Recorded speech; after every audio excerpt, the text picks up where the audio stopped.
La Shadok Caravelle poursuit l'Astrolune. Le marin essaie d'attraper les Shadok, on ne sait pas encore au juste pourquoi faire. La Shadok Caravelle faisait merveille.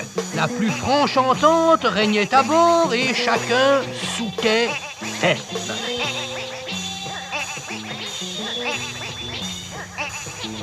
Il faut dire que la marine Shadok était un bel exemple d'organisation. Tout le monde était spécialisé.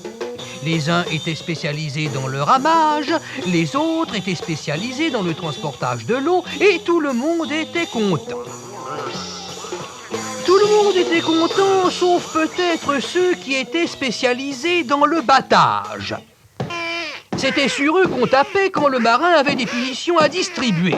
C'était pénible, évidemment, mais c'était indispensable pour maintenir le bon moral de l'équipage. Car, disait-il, dans la marine, c'est un principe, pour qu'il y ait le moins de mécontents possible, il faut toujours taper sur les mêmes. C'est pourquoi il avait formé un corps spécial, le corps des Shadok à claque, envers lesquels il faisait très habituellement preuve de la plus exquise brutalité. Mais ces bêtes-là, vous comprenez, et c'est comme de tout, ça finit toujours par s'user.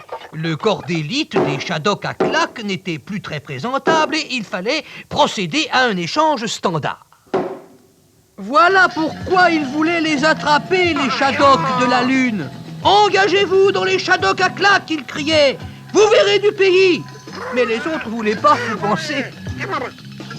Et ça en faisait un vacarme, cette sarabande autour de la Terre. D'abord, c'était la Lune qui passait en rase-motte. 5 minutes après, c'était le marin. Et puis encore la Lune. Et puis encore le marin.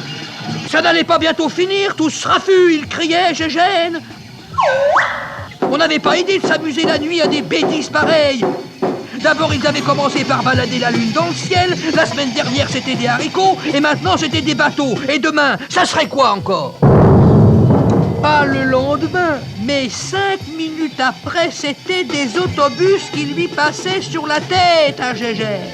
Parce que les Shadok avaient rien trouvé de mieux que d'atteler leur vieux cosmotobus. Ah, là, c'en était trop.